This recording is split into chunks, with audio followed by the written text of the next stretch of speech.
수십억 원대 보조금이 지급되고 있는 영리단체 이사로 등재돼 있어 경직 논란이 일었던 남원시청 공무원이 이사직을 사임했습니다. 고창군이 올해 1,000만 관광객을 유치하겠다는 야심찬 계획을 발표했습니다. 연중 내내 축제를 열며 여행객들의 발길을 끌어들이겠다는 전략입니다.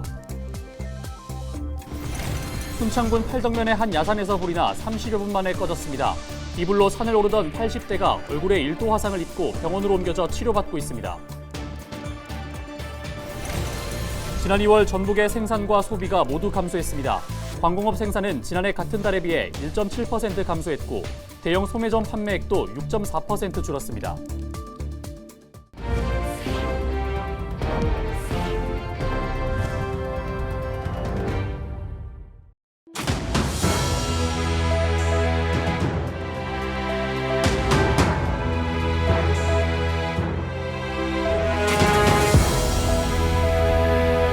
시청자 여러분 안녕하십니까? 헬로티비 전북뉴스입니다. 매년 수억 원대 보조금이 지급되고 있는 영리단체, 남원시청 현직 공무원이 이사로 등재돼 있다는 내용 보도해드렸습니다. 해당 공무원이 최근 영리단체 이사직을 사임한 것으로 확인됐습니다. 행정안전부와 남원시가 이 단체 보조금 사용에 대해 감사에 착수했습니다. 김남호 기자가 단독 보도합니다. 남원시청 현직 공무원이 지난 2020년부터 국비와 도비 등 수십억 원을 지원받은 남원 지역 한 영리단체 이사로 등재돼 있습니다. 논란이 제기됐던 남원시청 공무원이 해당 단체의 이사직을 최근 사임했습니다. 영리단체 한 관계자는 현직 공무원을 이사로 등재한 것에 대해 비영리단체로 잘못 인지한 실수였다고 해명했습니다. 문화재 활용 사업단 이렇게 돼 있어서 이제 저희는 단순히 사업단에 그런 정도로만 생각을 했었죠.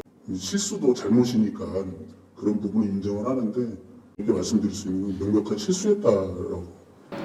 문제가 불거지자 행정안전부와 남원시가 감사에 돌입했습니다. 해당 공무원의 겸직 위반과 지원된 보조금 사용에 대한 적절성 여부를 판단하기 위해서입니다. 남원시는 또 올해 해당 단체에 지원할 예정이었던 5억 5천만 원의 보조금 지급을 보류시켰습니다. 행안부에서 감사 나와가지고 계속 거기 대응하고 있고 일단은 이제 보류죠, 보류. 왜냐하면 등기상에도 그렇게 돼 있고 그런 상황에서 저희가 진행하기는 어려움이 있고. 지급이 보류된 올해 예산을 제외하고도 지난 2020년부터 해당 단체에 3년간 지급된 예산만 15억여 원. 지원된 보조금이 적절하게 사용됐는지 보다 꼼꼼한 점검이 필요해 보입니다. 헬로티비 뉴스 김나호입니다. 본격적인 봄을 맞아 꽃 구경 즐기시는 분들 많으실 겁니다.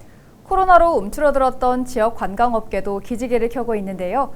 고창군이 올해 1,000만 관광객을 유치하겠다는 야심찬 계획을 발표했습니다. 연중 내내 축제를 열며 여행객들의 발길을 끌어들이겠다는 전략인데요. 자세한 내용을 이나라 기자가 보도합니다. 흐드러지게 꽃망울을 터뜨린 벚꽃길 아래에서 사람들이 봄을 만끽하고 있습니다. 올해 처음으로 열린 고창 벚꽃축제입니다. 오늘 고창 여기서 벚꽃축제 처음으로 한다고 해서 안 사람은 같이 구경 삼아서 여기 왔습니다. 근데 아직까지는 행사가 이제 첫날이라 그런지 좀 사람들도 한가하고. 이 축제를 시작으로 고창 지역에선 연말까지 매달 축제가 열릴 예정입니다. 문화체육관광부가 선정한 고창 방문의 해를 맞아 고창군이 관광객 유치 총력전에 나선 겁니다. 목표는 1,000만 명. 관광객 1,000만 시대를 열어가겠습니다.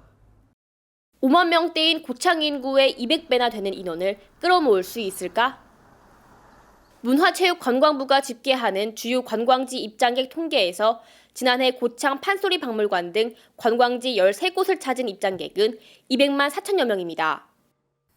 그러니 올해 목표는 거의 5배에 해당합니다. 고창군의 계산법은 좀 다릅니다. 통신사 데이터를 기반으로 집계하는 빅데이터입니다. 이 빅데이터를 토대로 보면 지난 3년 동안 고창을 찾은 외지인은 연평균 700만 명대나 됩니다. 지난해는 선운사 도립공원을 찾은 방문객이 300만 2천여 명으로 가장 많았고 석정 온천지구가 100만 7천여 명으로 그 뒤를 이었습니다.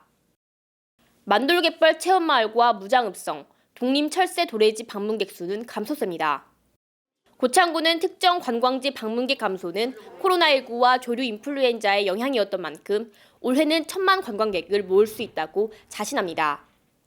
세계유산을 5개나 보유한 그 강점, 고창군의 강점이고, 또 두 번째는 기존의 우리 고창의 축제를 플러스해서 추가적으로 매월 축제를 통해서 관광객을 유입하겠습니다. 그리고 사시사철 각 우리 고창의 주요한 장소에다가 꽃동산을 조성해서 일부 전문가들은 사회적 거리두기와 마스크 착용 의무 해제로 국내 여행 수요가 늘어나는 만큼 1,000만 관광객 유치가 불가능하지만은 않다고 보고 있습니다.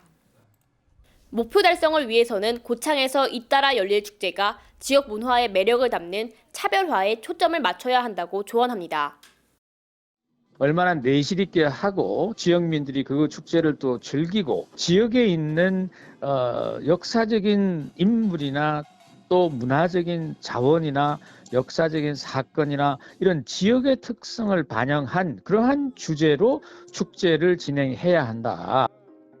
방문객과 지역민 모두를 만족시키고 대한민국 대표 관광도시로 거듭나겠다는 고창군이 야심찬 포부에 시동을 걸었습니다. 헬로티비 뉴스 이나라입니다. 학교 급식과 돌봄 등에 종사하는 전북학교 비정규직교육연대회의가 31일 총파업에 돌입하면서 100여 개 학교가 급식에 차질을 빚었습니다. 이날 파업에 참여한 연대회의 소속 노조원은 전체 810개교 7,035명 중 218개교 1,011명으로 집계됐습니다. 이번 파업으로 도시락과 빵, 우유 등 대체급식을 제공한 학교는 179개교, 학사 일정을 조정해 급식을 미실시한 학교는 1개교입니다. 또 돌봄교실을 운영하지 못하는 학교는 전체 424개교 중 20개교로 확인됐습니다. 31일 오전 11시 40분쯤 순창군 팔덕면의 한 야산에서 불이 나 30여 분 만에 꺼졌습니다. 이 불로 진화에 나섰던 80대 노인이 얼굴에 1도 화상을 입고 병원으로 옮겨져 치료받고 있습니다. 산림과 소방당국은 야산에 있는 묘지에서 불이 시작된 것으로 보고 정확한 피해 규모와 화재 원인을 조사하고 있습니다. 지난 30일 오후 3시쯤 정읍시 흑암동의 한 주택 창고에서 불이 나 30여 분 만에 꺼졌습니다. 이 불로 70대 집주인이 얼굴과 목에 1도에서 2도 화상을 입고 인근 병원으로 옮겨져 치료받고 있습니다. 소방당국은 쓰레기를 태웠다는 집주인의 진술 등을 토대로 정확한 화재 경위를 조사하고 있습니다. 지난 2월 전북의 생산과 소비가 모두 감소했습니다. 호남지방통계청 전주사무소가 31일 발표한 산업활동 동향 자료를 보면 지난달 전북의 광공업 생산은 지난해 같은 달에 비해 1.7% 감소했습니다. 특히 섬유 제품과 전기, 가스업 등 업종에서 생산량 감소 폭이 컸습니다. 백화점과 대형마트 등 대형 소매점의 판매액도 지난해 같은 달보다 6.4% 줄었습니다. 부안군의회가 정부가 추진하고 있는 일제 강제징용 피해자들에 대한 제3자 변제 결정 폐기를 촉구했습니다. 군의회는 31일 열린 제339회 임시회에서 굴종적 일제 강제동원 해법 폐기 촉구 건의안을 만장일치로 채택했습니다. 군의회는 정부의 강제징용 피해배상 해법을 반역사적, 반인권적, 반헌법적인 일방적인 선언이라고 주장했습니다. 그러면서 일본 가해 기업들의 배상 참여나 사과가 없는 제3자 변제 방안을 즉각 폐기하고 정부의 친일 외교 중단을 요구했습니다. 주소지가 아닌 지역에 기부하면 세액을 공제해주는 혜택이 올해 1월부터 적용되도록 하는 조세특례법 개정안이 국회 본회의를 통과했습니다. 정읍과 고창을 지역구로 둔 더불어민주당 윤준병 의원이 대표 발의한 조세특례법 개정 법률안은 고향사랑 기부금 세액공제가 올해 1월 1일부터 적용될 수 있도록 했습니다. 고향사랑 기부제는 기부금 10만 원까지는 전액공제, 그 이상은 16.5%를 돌려주는 세액공제 혜택과 함께 기부금의 30% 이내에서 답례품도 받을 수 있는 제도입니다. 지난 8일 실시된 전국 동시조합장 선거와 관련된 선거범죄 신고자들의 4천여만 원의 포상금이 지급됩니다. 전북도 선거관리위원회는 선거범죄를 신고한 4명에게 총 4,180만 원의 포상금을 지급하기로 했다고 밝혔습니다. 전북도 선관위는 신고 내용의 구체성과 선거에 미치는 파급 효과 등을 종합적으로 반영해 이같이 결정했습니다. 이번에 결정된 포상금 최고액은 1,940만 원입니다. 임실군은 30일 기준 2,700여 건의 기부를 받아 3억 1천여만 원의 고향사랑 기부금을 모금했습니다. 임실군은 지난 2월 말 고향사랑 기부금이 2억 원을 넘어선 지 한 달 만으로 최근 고액 기부가 지속적으로 이어지고 있다고 밝혔습니다. 특히 임실치즈 답례품에 대한 선호도가 매우 높은 것으로 분석됐습니다. 언제 어디에서든 임실을 생각하고 응원해 주시는 모든 분들에게 깊이 감사드리며 기부금은 지역 발전과 주민들의 복리 증진을 위해 소중하게 쓰겠습니다.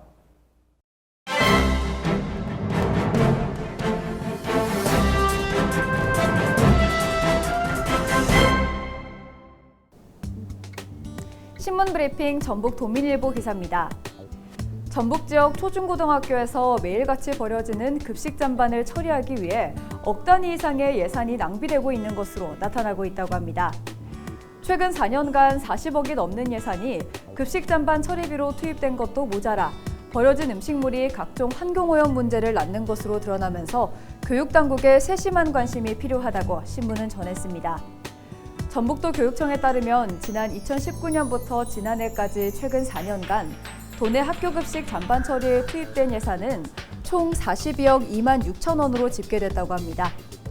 연도별로 살펴보면 2019년에는 11억 9,556만 6천 원의 처리비가 발생했으며 이어 2020년에는 9억 3,861만 2천 원, 2021년에는 7억 1,347만 3천 원, 2022년에는 13억 5,237만 5천 원 등으로 조사됐다고 합니다. 급식 잔반 처리비로 연간 평균 10억 상당의 예산이 투입된 셈인데요. 코로나19 발생 이후인 2020년부터 2년여간 급식을 조리하는 학교 수와 급식 제공 학생 수 등이 감소하면서 잔반 처리 비용도 일시적으로 감소하는 추세를 보였으나 지난해부터 코로나19 상황 등이 개선되면서 버려진 음식물을 처리하기 위한 예산도 같이 증가하고 있다고 합니다. 지금까지 신문 브리핑이었습니다.